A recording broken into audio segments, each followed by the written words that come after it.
एक कुम्हार था, वो चिलम बनाता था। चिलम का कारोबार था। चिलम जानते हैं? हुक्का। एक महात्मा जी ने कहा कुम्हार से, भैया चिलम मत बनाओ, घड़ा बनाओ, घड़ा की डिमांड ज्यादा है। ठीक है, उसने मिट्टी उठाई थी चिलम बनाने को, पर महात्मा ने कहा घड़ा बनाओ, तो घड़ा बना दिया। जब घड़ा बना तो वो मिट्टी चिलम बनने वाली थी, वो मिट्टी क्या बन गई? घड़ा। अब उसमें पानी भरा और वो बड़ा ठंडा हो गया। लोगों ने प्यास बुझाई, उन्हें बड़ा अच्छा लगा। एक मुसाफिर ने पानी पीते हुए कहा, वाह कितना शीतल जल था, आनंद आ गया। उस मिट्टी ने जब ये बात सुनी तो उस घड़े की मिट्टी से आवाज आ गई, वाह कुम्हार, तेरे विचार बदले, मेरी जिंदगी बदल गई। तेरे विचार ना बदलते तो तू मुझे चिलम बनाता, और चिलम बनाता तो चिलम जलती है, और जो उसे पीता है वो भी जलता है। चिलम भी जलती है और जो उसे पीता है वो भी जलता है, पर तूने घड़ा बनाया, मैं भी ठंडा हूं, जो इसका जल पीता है वो भी शीतलता को प्राप्त होता है। तेरे विचार बदले, मेरी जिंदगी बदल गई। क्या अर्थ है इसका?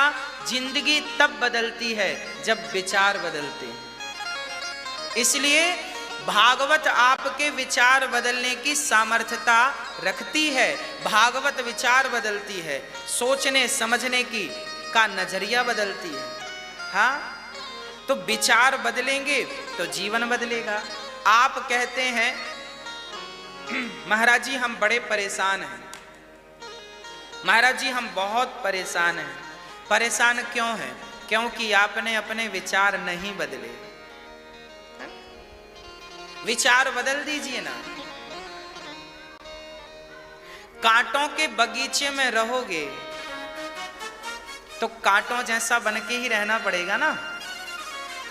अब आप कांटों के बगीचे में रहो और कहो कि कांटे की खनक ना लगे, कांटा लगे ना। भाई कांटों के बगीचे में हो तो कांटा तो लगेगा। तो क्या करना है? कांटों के बगीचे को आप फेंक नहीं सकते। कांटों के बगीचे को मत बदलिए, कांटों के बीच में रहने की आदत बना लीजिए। आप हमें जमाना नहीं बदलना, अपने आप को बदलना। जब आप कांटों के बीच में रहने के लिए माइंड से बिल्कुल रेडी हो जाएंगे, कोई बात नहीं कितने चुभेंगे। हाँ अच्छा, आप नंगे पांव चलते हैं ना तो 100 कदम चलेंगे छाले पड़ जाएंगे। हाँ या ना?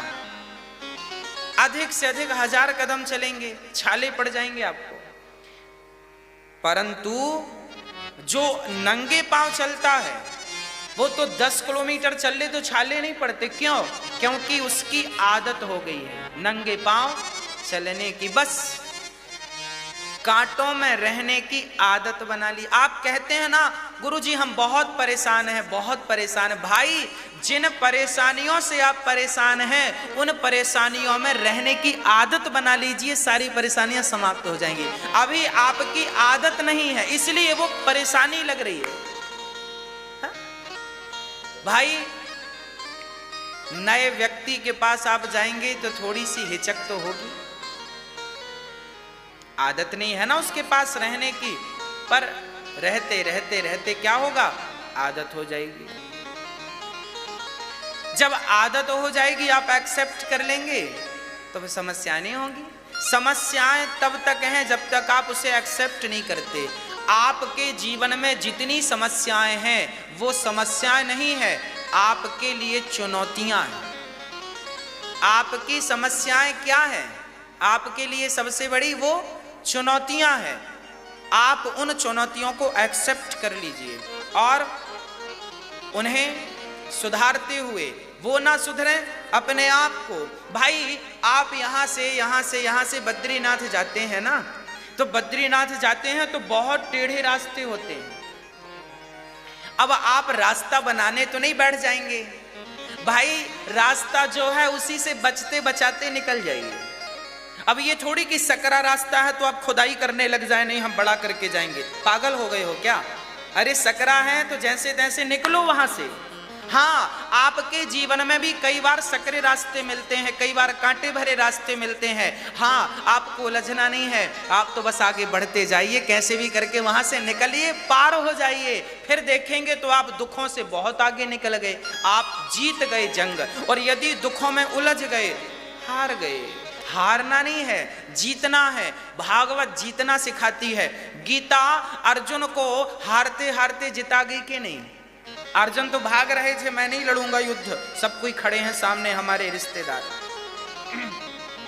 भगवान ने कहा लड़ो, जीतो, बस आपको लड़ना है और जीतना है। लड़ाई जीत के लिए हो, संकल्प हो, जीतना है बस। तो भागवत सदा पॉजिटिव करती है, भागवत सदा तकदीर और तस्वीर बदलती है, भागवत विचार बदलती है। आपके ये बच्चे नौजवान मेरे भाई बहन ये भागवत को हल्के में लेते हैं, ये समझते नहीं हैं। यदि इनकी समझ में आ गई तो विश्वास दिलाता हूं कि तकदीर तस्वीर दोनों बदल जाएगी।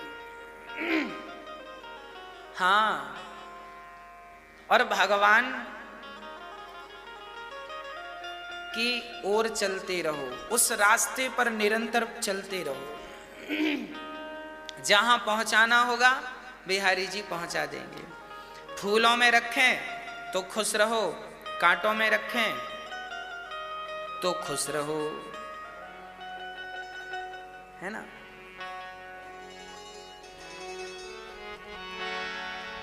तेरे फूलों से भी प्यार, तेरे कांटों से भी प्यार, तू जो भी देना चाहे दे दे मेरे सरकार, तू जो भी देना चाहे दे दे मेरे सरकार। तेरे हम भगवान से ये ना कहें कि हे भगवान हमें खुशियां ही खुशियां दे दो।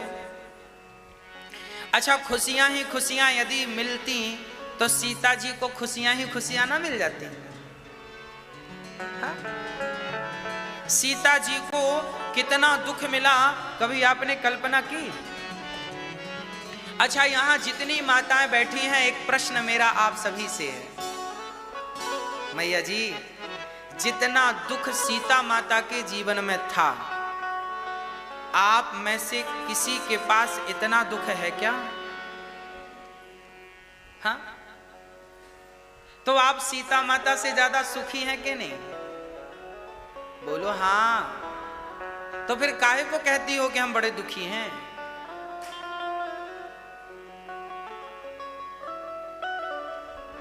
जितना दुख सीता माता के जीवन में था उतना तो आपके पास नहीं है। सीता माता गुलाब की पंखुड़ियों में चलती थी तो उनके पांव में छाले पड़ जाते थे, इतने कोमल चरण थे माता सीता के। उन कोमल चरणों को जनक जी समझते थे, तो सीता जहां चलती थी ना वहां गुलाब की पंखुड़ियां बिछाई जाती थी। सीता की विदाई हुई, ससुराल आई अयोध्या, तो कौशल्या माँ को पता चला कि सीता इतनी कोमल है कि वो जमीन में चले तो छाले पड़ जाएं, तो गुलाब की पंखुड़ियां बिछा दी पूरे में। तभी क्या हुआ, एक गुलाब की पंखुड़ी जरा दो चार इकट्ठी मिल गई होंगी तो वो कड़ी हो गई, तो सीता जी के मुंह से जोर से आवाज आ गई। कौशल्या जी ने कहा बेटी क्या हुआ? बोले माँ ये गुलाब चुभ गया, ये कमल की पंखुड़ियां चुभ गई। अच्छा, कौशल्या माँ समझ गई कि इतनी कोमल है सीता कि गुलाब और कमल की पंखुड़ियां भी चुभ जाती हैं इनके पाँव में। ऐसी सीता माँ को नंगे पांव जंगल के कांटों में चलना पड़ा कि नहीं? कंकड़ में चलना पड़ा कि नहीं? हाँ, इतना दुख तो मुझे नहीं लगता कि आपके जीवन में होगा। 14 साल, 1-2 दिन नहीं, 14 साल नंगे पांव पति के साथ चलना पड़ा। क्या उतार चढ़ाव ना रहा होगा? कितनी चुनौतियां ना रही होंगी। आप जरा जंगल में 2 दिन रह के दिखा दो। कभी खाने को मिला होगा तो कभी खाने को नहीं मिला होगा, कभी पानी मिला होगा तो कभी पानी पीने को नहीं मिला होगा। ऐसी चुनौतियों को भी पति के साथ सीता जी जीती रही, जीती रही, जीती रही। हाँ, और वहां के 14 साल बाद जब लौट कर आई, थोड़ा सा सुख मिला तो लोगों ने कह दिया कैसे राम है, पत्नी को रख लिया। हाँ, ये दुनिया है, ये राम को भी नहीं छोड़ती, माता सीता को भी नहीं छोड़ती। कहने पर आती है तो सबको कहती है। माता सीता को लोगों ने कह दिया राम ने क्यों रख लिया। और वो सीता माता जो 14 साल का ऑलरेडी कष्ट झेल चुकी थी, अभी तक तो पति साथ में था तो चलो ठीक है, पति था, देवर था, सेवा करने वाले थे, लकड़ी लाने वाले थे, भोजन लक्ष्मण जी लकड़ी ला देते थे, फल ला देते थे, सीता माता काट के खा लेती थी और दे देती थी। पर अब तो ना देवर था ना पति, और उसमें भी गर्भवती थी, गर्भावस्था। खुद से जंगल में लकड़ी लेने जाती सीता माता, और इस हाल में भी माता सीता प्रसन्न रहती हैं। किसी ने सीता मां से कहा, सीता, जब सीता जी जंगल में अकेली थी,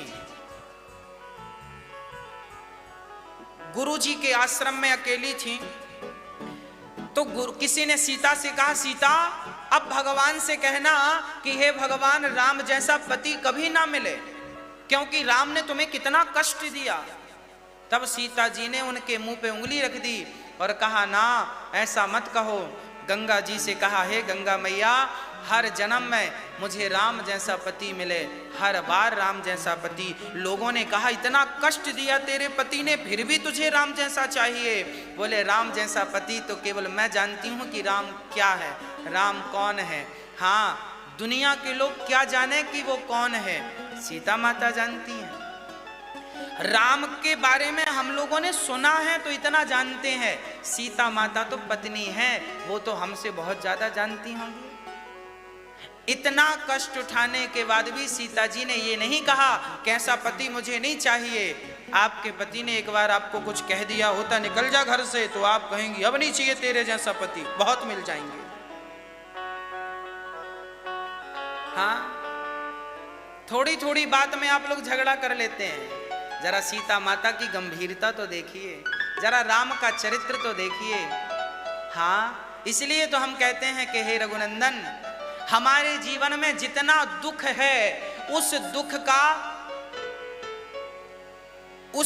का करोड़ों गुना अधिक दुख आपने उठाया है, राम जी ने, सीता जी ने उठाया है। तो हमारा दुख तो कुछ भी नहीं है।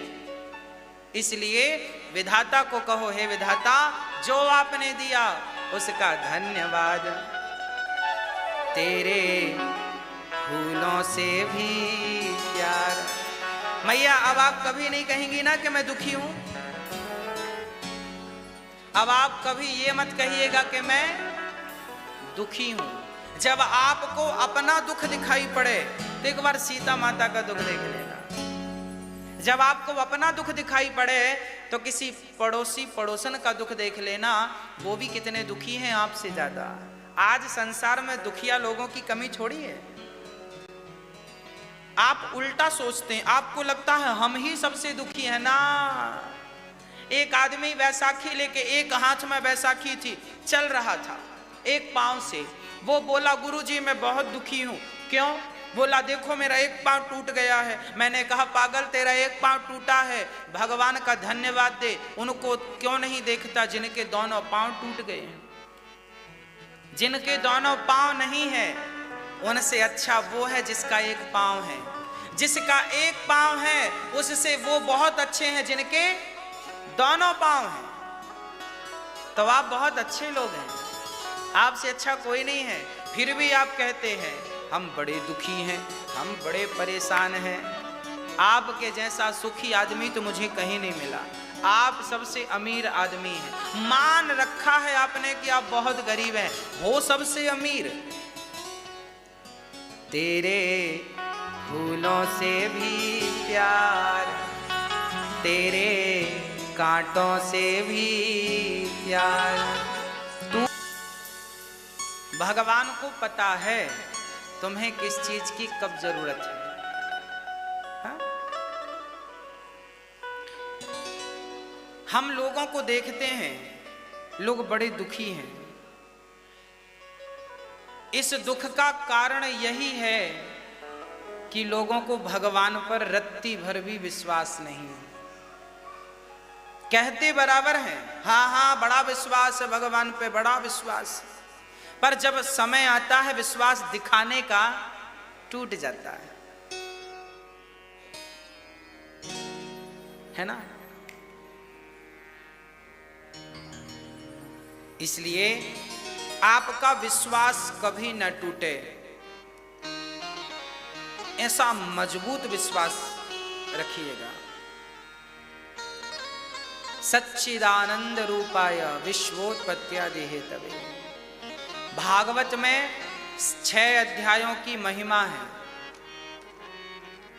भगवान का स्वरूप कैसा है?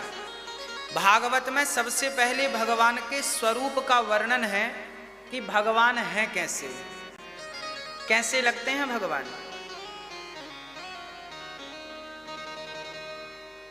भगवान दिखने में कैसे हैं? सतघन, चितघन, आनंद घन। भगवान कैसे हैं? सच्चिदानंद। भगवान सत्य स्वरूप हैं, चित स्वरूप हैं, आनंद स्वरूप है।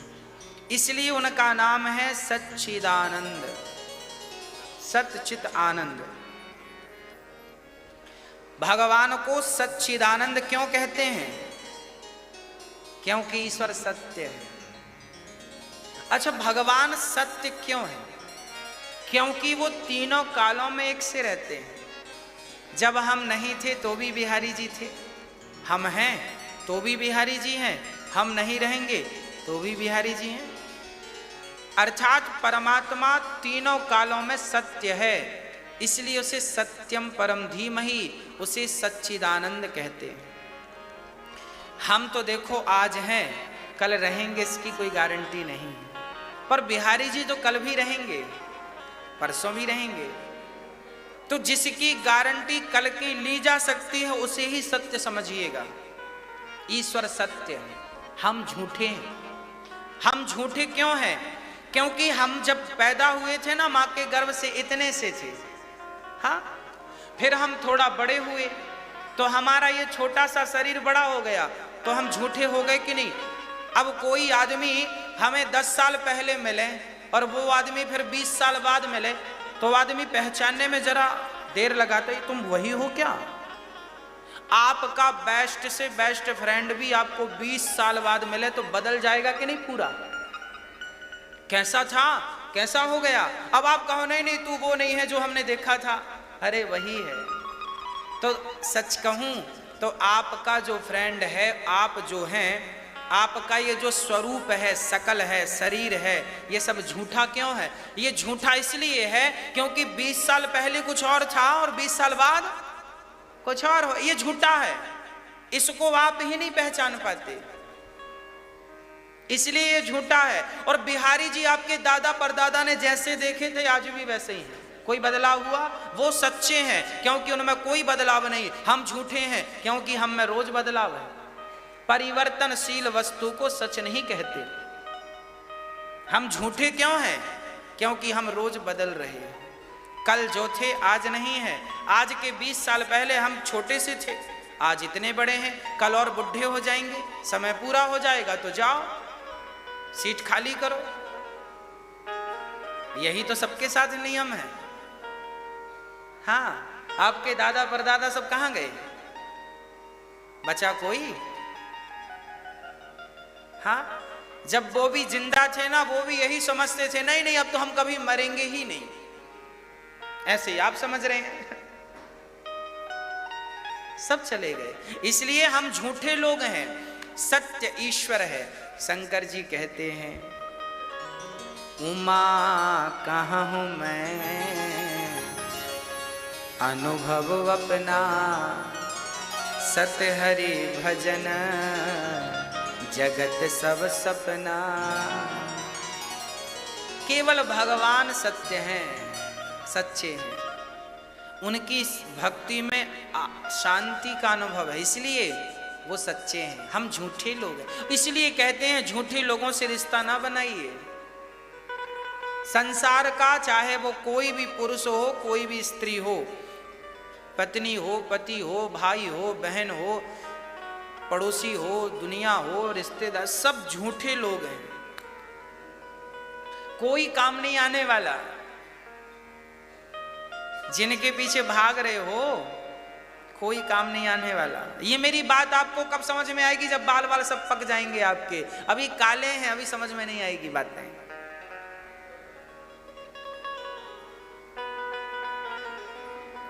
जिनके बाल पकने की उम्मीद, पकने के समय में पहुंच गए, उनको कुछ कुछ समझ में आएंगी मेरी बातें।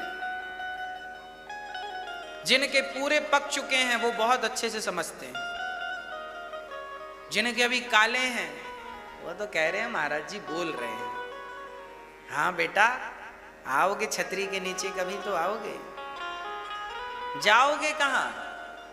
इसलिए कहते हैं कि सत्य परमात्मा है, अभी से उनके पांव पकड़ लो, कल तो पकड़ना ही पड़ेगा, आज से पकड़ के चलो। ईश्वर सत्य है, चित्त है, भगवान हम सबके भीतर है,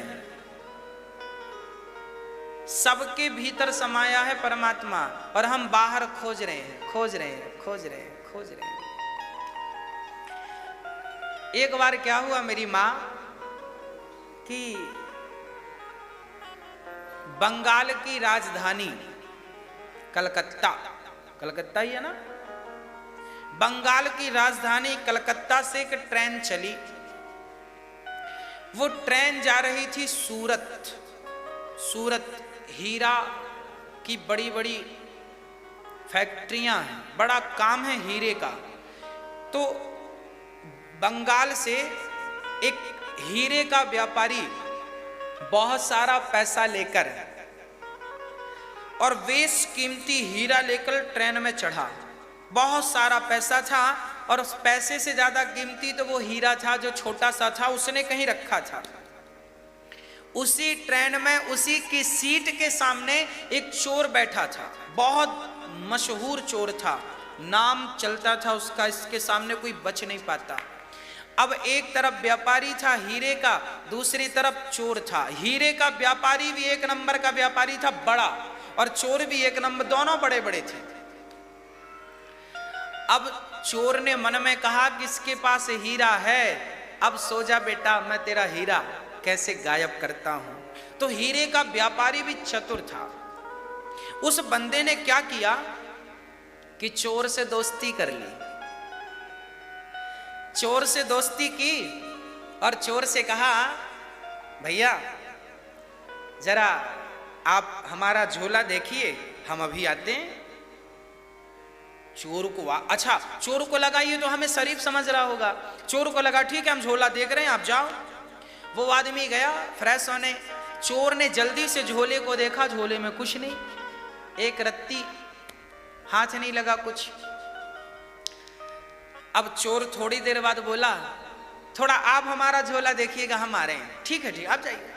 भाई सीटों में तो आमने सामने वाले से दोस्ती हो ही जाती है, कोई भी यात्रा करे तो। अब चोर साहब गए तो हीरे का व्यापारी जो था बड़ा चतुर था। इसने अपना हीरा निकाला और चोर के झोले में डाल दिया। अब चोर जब आया तो बैठा रहा, रात हुई तो सेठ जी सो गए। सेठ जी सोए और वो चोर पूरी रात सेठ को देखता रहा, कहीं इस जेब में हाथ डाले, कहीं उस जेब में हाथ डाले, कहीं बैग का ये चैन खोले, कहीं वो वाली चैन, कहीं जूता देखे, कहीं मोजा देखे। पूरी रात बीत गई, चोर परेशान हो गया। भाई अब सवेरे स्टेशन आने वाला था। चोर ने कहा, यार तुम तो हमसे भी बड़े निकले, बस ये बताओ कि तुमने हीरा कहाँ रखा था। हीरे के व्यापारी ने कहा, भाई जिस हीरे की तलाश तू कर रहा था, मेरे झोले में मैंने उसे तेरे झोले में रखा है, चल अब मेरा हीरा वापस कर दे। अपना हीरा लिया, उतर गया। छोटी सी कहानी क्या सिखाती है? हम हमेशा बाहर देखते हैं, यहां भगवान है, यहां शांति है, यहां ये भगवान है। बाहर कुछ नहीं है, आपके ही भीतर वो शांति है, आपके भीतर ही वो भगवान छिपा है जिसे आप बाहर खोज रहे हैं। हीरा उस चोर के झोले में था, पर वो बाहर ढूंढ रहा था, अपने झोले में देखा होता तो मिल जाता। हाँ, बस जमाने में भगवान को ढूंढने वाले कभी आंख बंद करके भगवान का चिंतन कर लिया करो, और जमाने में भगवान को ढूंढने वाले अपने माँ बाप के चरणों को दबाकर अपने माँ बाप की होठों पे मुस्कान लाओ तो सही, माँ की छवि में बिहारी जी की छवि नजर आ जाएगी, पिता की छवि में बिहारी जी की छवि नजर आ जाएगी। इसलिए आपसे निवेदन करता हूं, सेवा कीजिए, भगवान को बाहर मत खोजिए। भगवान आप सबके भीतर है, सबके भीतर है। आंख बंद करेंगे, चिंतन करेंगे तो वो झलक अंदर आएगी, कहीं भागना नहीं है आपको। ईश्वर चित्त स्वरूप है। ईश्वर का तीसरा स्वरूप है आनंद। भगवान को आनंद घन भी कहते हैं। मैया जी, मैया जी, ओ मेरी मां, हो गया मोबाइल? अब कथा सुनो। अब आनंद कहां है? अच्छा, जो रियल आनंद है ना, हम उस आनंद की तरफ जाते ही नहीं।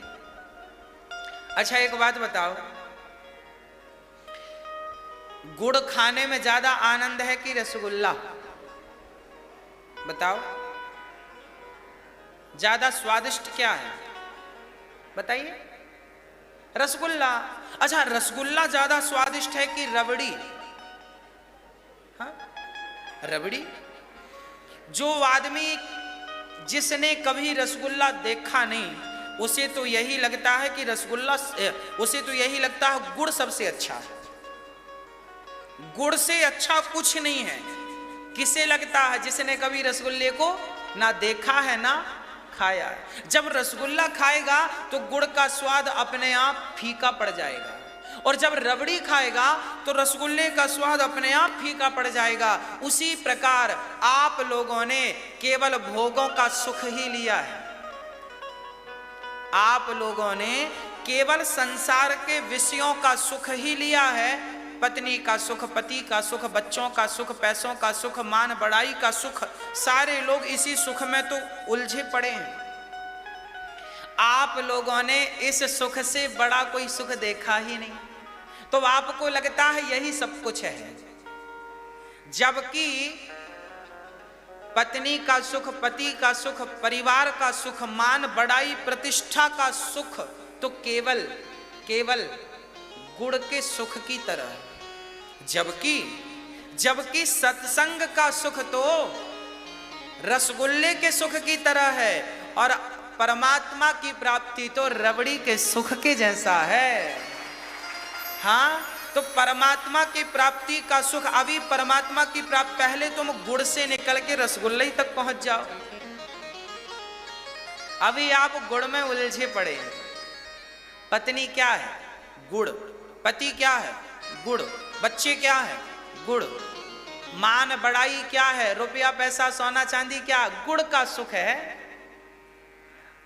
इससे ऊंचा सुख है भगवत भक्ति का, कथा श्रवण करने का। कथा सुनो, आपको अपार सुख की अनुभूति होती है। हाँ, आप 3 घंटे कथा सुन लेते हैं आराम से, क्या रेगुलर 3 घंटे रसगुल्ले खा सकते हैं?